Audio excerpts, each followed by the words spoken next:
वैसे तो पत्नियां पति से लड़ने के लिए बदनाम हैं। उन पर कई जोक्स भी बनते हैं, लेकिन आज की कहानी में कभी न खत्म होने वाली लड़ाई का छोटा सा सॉल्यूशन ढूंढा है। रीना की शादी गौरव से होती है। गौरव उम्र में रीना से बड़ा होता है, तो उसकी आदतें और उसका रहन सहन भी रीना से कहीं ज्यादा परिपक्व होता है। देखो गौरव, कैसी है ये ड्रेस? अरे रीना, क्या क्या पहनती हो? सिंपल साड़ी में कितनी सुंदर लगती हो, जानती भी हो तुम। बस करो, तुम तो हो ही बूढ़े। मेरी तो जिंदगी ही खराब हो गई। मैंने कैसा पति सोचा था और कैसे निकले तुम। अरे रीना, बात बात पर लड़ा मत करो। रीना पैर पटकती वहां से निकल जाती है। अगले दिन गौरव जब घर आता है, क्या है, जब से आए हैं पेपर ही पढ़ रहे हैं, कहीं घूमने नहीं चलना क्या? अरे यार, मैं थक गया हूँ, जरा टीवी का रिमोट देना। कैसे इंसान हो तुम? मैं सुबह से तुम्हारा इंतजार कर रही हूँ कि तुम मुझे कहीं घुमाने लेकर जाओगे, लेकिन तुम हो। रहने दो, बात ही मत करो मुझसे। गौरव को तो समझ में ही नहीं आता कि आखिर रीना उससे चाहती क्या है और वो क्यों उससे लड़ती रहती है। एक दिन, अरे रीना, खाने में क्या बनाया है? भूख लगी है। आज ना मैंने साउथ इंडियन खाना बनाया है, डोसा और इडली। बोलिए तो लगा दूं? अरे सांभर के साथ चावल दे दो ना, तुम्हें तो पता है इन सब चीजों से मेरा पेट नहीं भरता। ये सुनकर रीना का पारा 7वें आसमान में चढ़ जाता है। वो जोर जोर से चिल्लाने लगती है, फेंक दूंगी मैं सारा खाना, ना कोई खाना खाएगा और ना ही कोई सोएगा आज। अब तो गौरव के भी सब्र का बांध टूट जाता है। पहली बार गौरव रीना पर चिल्लाता है, बस करो रीना, बस करो, हर बात पर लड़ाई, हर बात पर झगड़ा। अरे मैंने बोला ही क्या है, बस यही ना कि चावल खाने का मन है। अरे पर टेस्ट करके तो देखो कि कैसा बना है खाना। अरे तो ये बोलती ना कि टेस्ट करके तो देखो, मैंने कब मना किया? जब देखो तब लड़ाई, अब क्या खाना भी तुम्हारी पसंद का ही खाऊं? इतना कहकर गौरव वहां से निकल जाता है। अब क्या था, कभी न बोलने वाले गौरव के मुंह से इतनी बात सुनकर रीना का पारा हाई हो जाता है। वो वहां से पास में ही अपनी सहेली के घर चली जाती है। अरे क्या हुआ रीना, क्यों रो रही है तू? मैं गौरव के साथ नहीं रह सकती यार, वो बिल्कुल अच्छा नहीं है। उसकी सोच मेरी सोच से बिल्कुल मेल नहीं खाती। अरे ये तो भगवान ने नियम बनाया है, पति पत्नी कभी भी एक दूसरे के जैसे हो ही नहीं सकते। कहते हैं ना, दोनों गाड़ी के दो पहिए होते हैं। वैसे हुआ क्या है ये तो बता।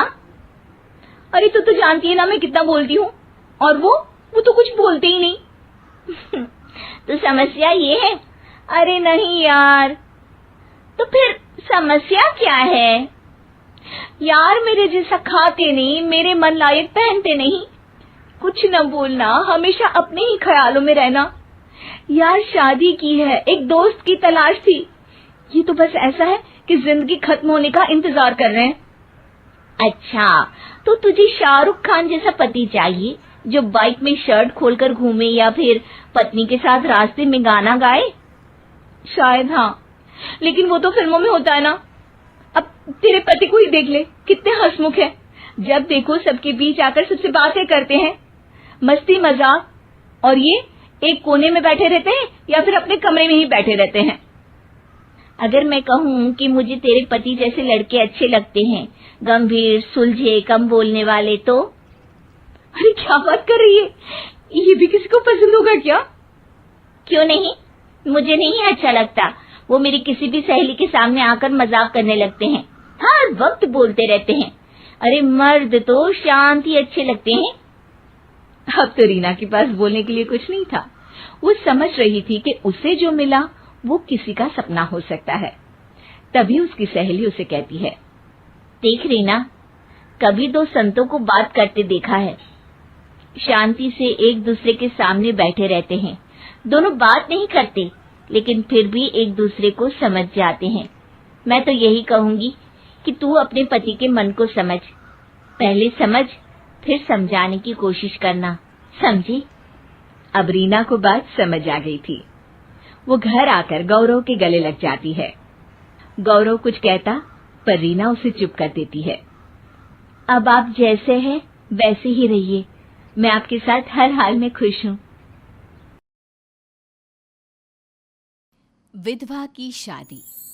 सिर्फ 30 साल की थी नीलम जब एक कार हादसे में उसके पति की मौत हो गई। उसकी गोद में था उसका 4 साल का बेटा और ढेर सारी जिम्मेदारियां। नीलम को सजने संवरने और अच्छे कपड़े पहनने का बहुत शौक था, लेकिन पति की मौत क्या हुई, नीलम की तो जैसे दुनिया ही बदल गई। मेरे बेटे को गुजरे हुए अभी 1 साल भी नहीं हुआ और तूने गुलाबी रंग का कुर्ता पहना हुआ है। तुझे अपने पति के जाने का जरा भी गम नहीं है क्या? ऐसी बात नहीं है मम्मी जी, लेकिन पूरी जिंदगी सिर्फ रोकर तो नहीं गुजारी जा सकती ना। तो क्या करेगी?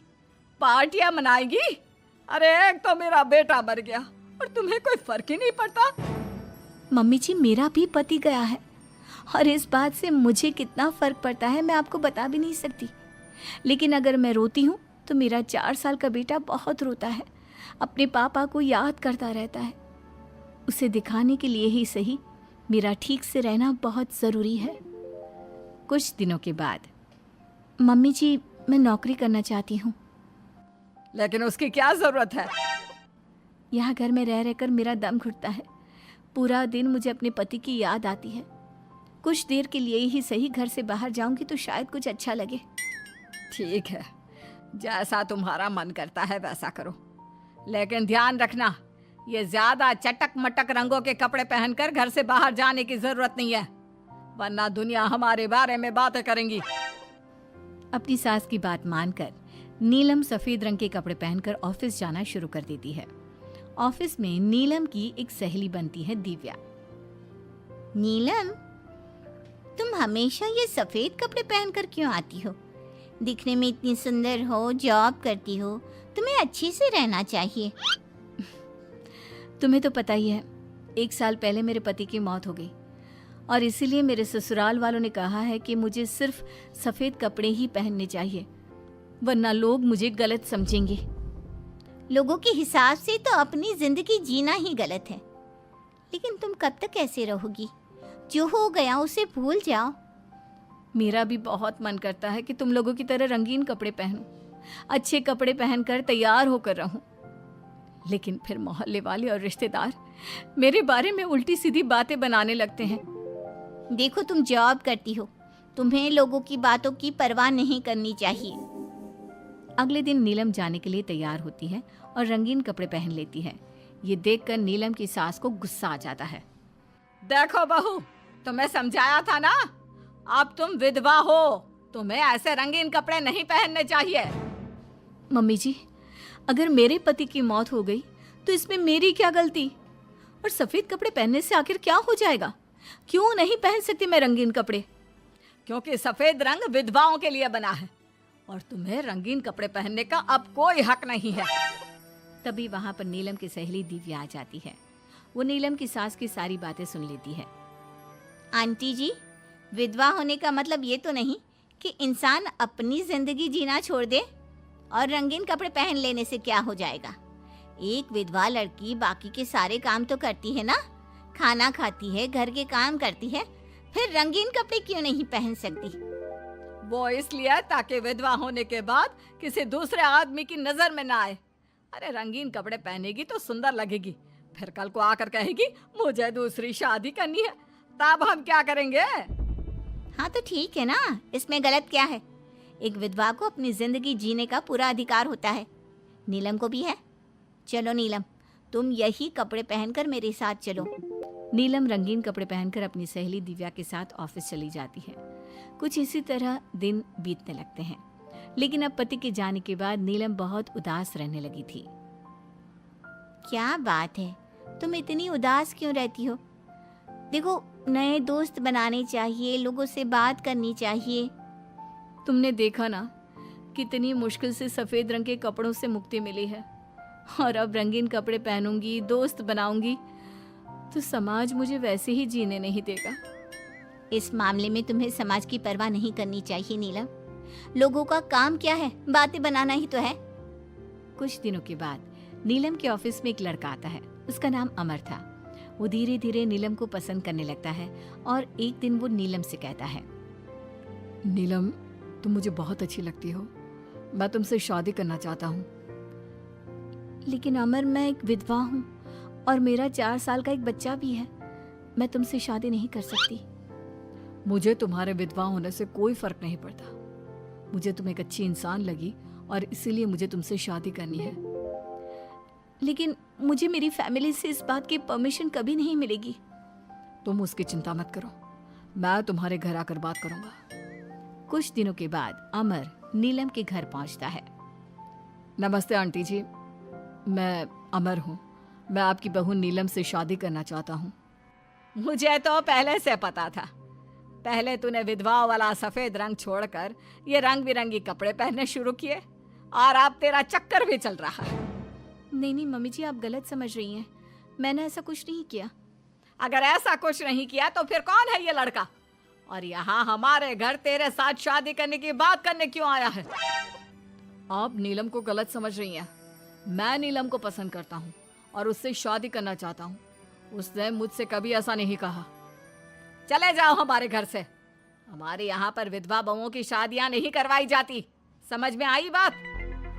अमर वहां से चला जाता है और नीलम की सास उसे बहुत उल्टा सीधा सुनाती है। कुछ दिनों के बाद पड़ोस में एक शादी होती है।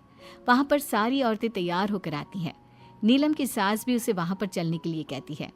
नीलम सफ़ेद रंग के कपड़े पहनकर अपनी सास के साथ वहां पर जाती है, क्योंकि ऐसा उसकी सास ने कहा था। पर सारी औरतें काफ़ी सुंदर तैयार होकर आई थी। देखो तो मेरी साड़ी का कलर कितना सुंदर है, तुम्हें पसंद आया? और ये देखो मेरे कंगन, पिछले महीने ही दिलवाए थे मेरे पति ने। कितना अच्छा डिजाइन है ना? अरे तुम्हारी मेहंदी तो दिखाओ, रंग तो बहुत सुंदर आया है। लगता है तुम्हारा पति बहुत प्यार करता है तुमसे। और नहीं तो क्या। और वैसे भी ना, मुझे मेहंदी का ये लाल रंग बहुत पसंद है। अरे जरा उधर तो देखो, ये नीलम वहां पर क्या कर रही है? हम सबके बीच में विधवा का क्या काम? अरे इसका यहाँ होना तो मनहूसियत है।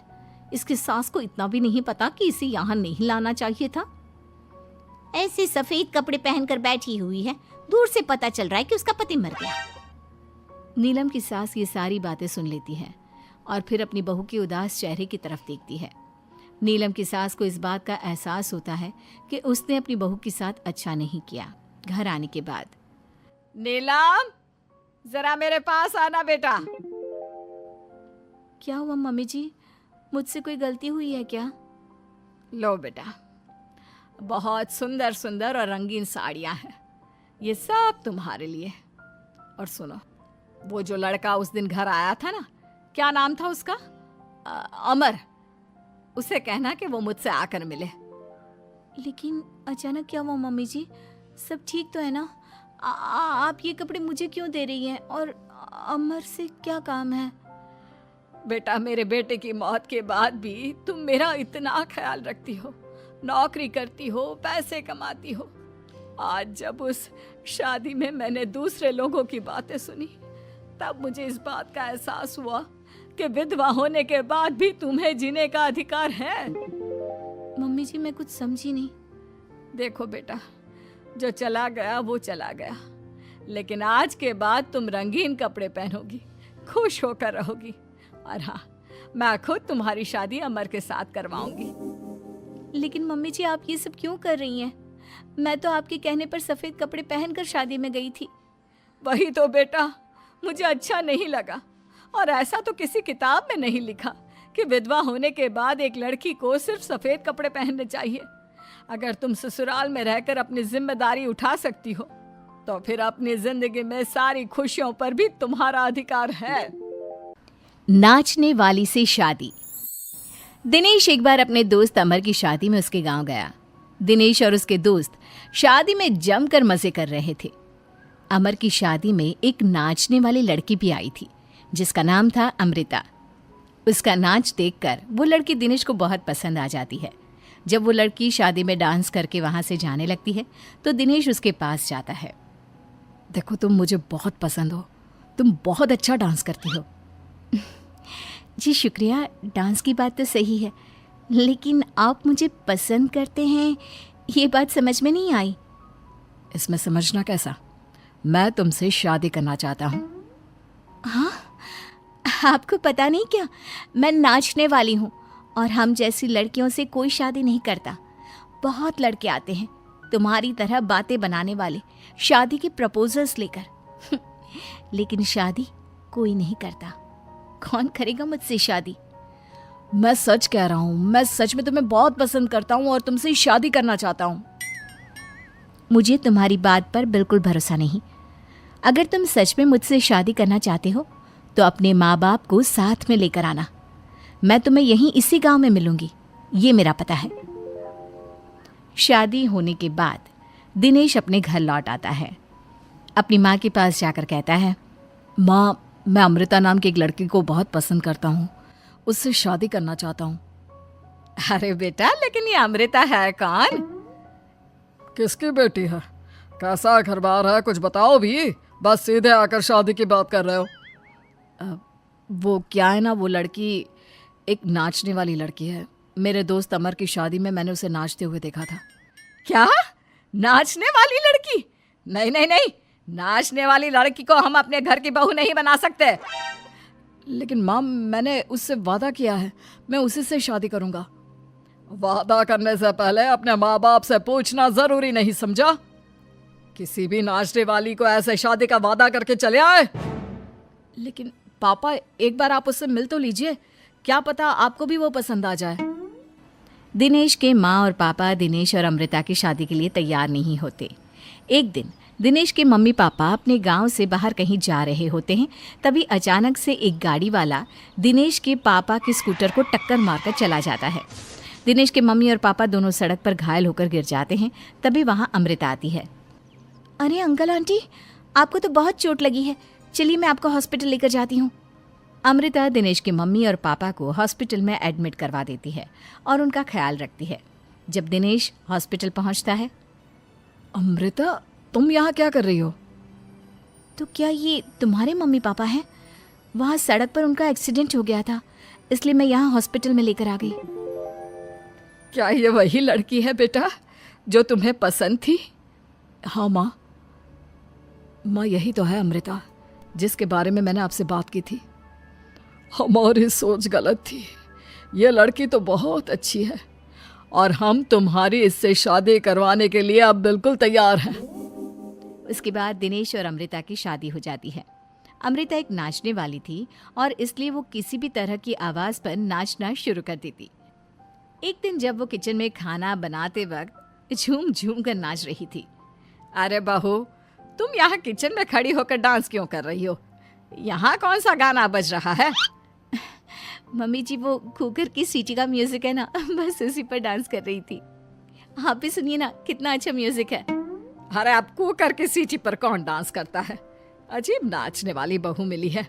माना दिल की अच्छी है, लेकिन कुकर की सीटी पर भी नाचती है। भगवान भला करे। कुछ दिनों बाद दिनेश के पड़ोस वाले घर में कंस्ट्रक्शन का काम चल रहा था और सारा दिन मजदूरों के हथौड़े चलाने की आवाज़ आती रहती। उस आवाज़ की वजह से अमृता घर का सारा काम छोड़कर डांस करती रहती। ये देखकर दिनेश के पापा कहते हैं, बेटा, तुम नाचने वाली बहू तो ले आए, लेकिन ये तो हथौड़ों की आवाज़ पर भी डांस करती है। और बेटा अपने घर का काम बिल्कुल छोड़ दिया है। सारा दिन बस मजदूरों के औजारों की आवाज़ पर डांस करती रहती है।